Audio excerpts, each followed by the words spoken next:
Bitcoin going up and then crashing back to 40,000 one day. And there we are today. Why do you think Bitcoin has been unable to sustain its momentum over the past 6 months? There's a lot of speculation about central banks pushing the price down, much like in the gold market. But I think it's much simpler than that. So that's clearly what's going on right now. We probably joked about Bitcoin going up and then crashing back to 40,000 one day. And there we are today. Bitcoin is so volatile, it gets attacked for that attribute, but with the volatility comes the return. And I guess experienced investors know that there cannot be return without volatility. But I've seen it personally with the stock to flow model and with Bitcoin now 3 times up and 3 times down, that when Bitcoin is up very much, everybody wants to buy it. And stock to flow model and PlanB is the man, the myth, the legend. But when it's down and where we are today, and we experienced that in March 2020 with the COVID, when COVID first hit us, but also in March 2019, when I published the article, we were really very much down. Then it's all Bitcoin is dead and it's a bear market. It will go to zero. It seems like a black or white thing. And investors and people in general seem to forget that it's just volatility. And the overall trend, if you, for example, look at the 200-week moving average, the 4-year moving average, the overall trend is going up and never goes down. If an asset is very volatile, then the chances of estimating or evaluating it very precisely are lower than if it's an asset that doesn't move very much, so like gold or actually any other asset. To try to predict or evaluate Bitcoin it must be a very rough estimation. And you're right, the stock flow model is very rough. So stock to flow is basically saying that if an asset is scarcer, it should be more valuable. And well, how do you quantify scarcity? There is a known measure, that's the stock to flow measure. It's the number of years it takes for a reserve in a certain asset to replenish that reserve. So for gold, there is 60 years of production above ground stock. And so the stock to flow ratio is 60. So the scarcer an asset, the higher the stock to flow ratio, the higher the value of that market should be. And it's a very principle-based, very intuitive thing that scarce things are more valuable. And this model very roughly, very simply as well, because it doesn't use any other input variables, any other factors to value the Bitcoin. It uses that same scarcity to value Bitcoin. So it's very rough, it's very not precise, and I guess it would not be very usable for trading more than investing. So it's really a very rough compass, if you will, for investors. Why do you think Bitcoin has been unable to sustain its momentum over the past 6 months? Yeah, there's a lot of stories about manipulation, about the futures ETF coming alive with all the possible manipulation around that. There's a lot of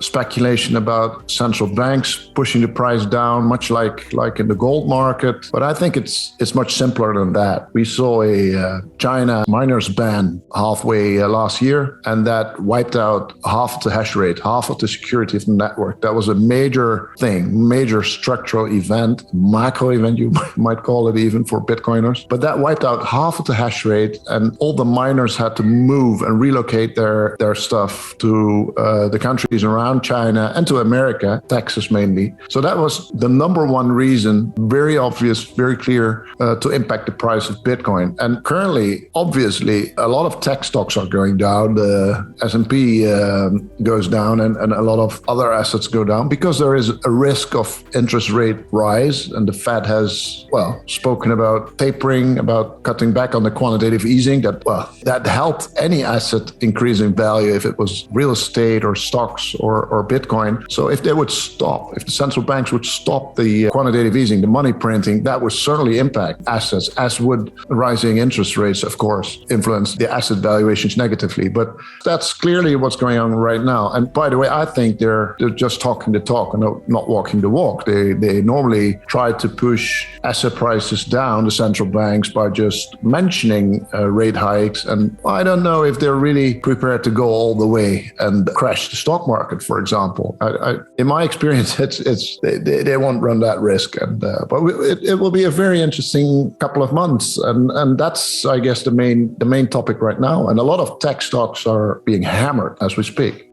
We're starting to see countries, states, cities embrace Bitcoin. Why is that? And do you think that trend's going to continue? I certainly think that trend is going to continue. And as a matter of fact, there is rumors in the market that a second country after El Salvador will adopt Bitcoin within 3 months. We don't know which country that is, or well, those rumors, we'll talk about it. And there's a lot of countries thinking about it. And well, I think it's a very smart move, to be honest. If we look at El Salvador, if you declare Bitcoin as a strategic advantage, as a technology that will help your country and your citizens, and you make it legal tender like El Salvador did, then you attract a lot of Bitcoiners, technology, brains, capital, and much in the same way that America did with the Silicon Valley. If you embrace technology like Silicon Valley did, you attract all the engineers and all the capital and venture capital, and that will bring great prosperity to your country. So I think what El Salvador did was very wise. We saw it playing out last couple of months, and El Salvador is now one of the few countries in that region that has a positive growth trend in tourism, in general economic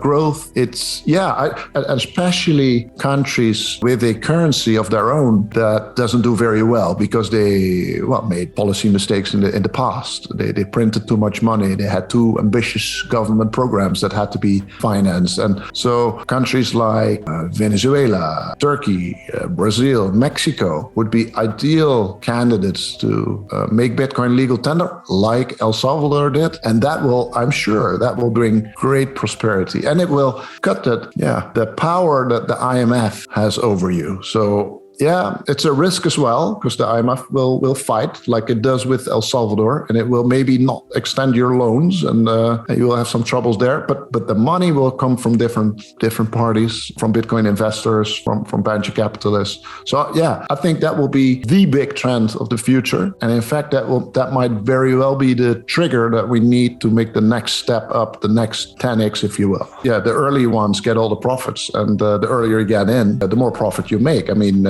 Anthony was telling about $20,000 Bitcoin the last time we spoke. I think that was about the time that your fund also started, which obviously looking back was a very nice entrance level that current investors cannot make. And that will be the same with countries. So I don't know what the average price level was that El Salvador started investing. But yeah, the first mover advantage is huge. And it must be a very difficult decision, as it is a difficult decision for individual investors and especially for institutional investors, but certainly even more for countries. But I guess you don't have to go all in. You can, like El Salvador also, they have two legal currencies, legal tender. It's the dollar is also usable in El Salvador. You can sort of start slowly and step up that game.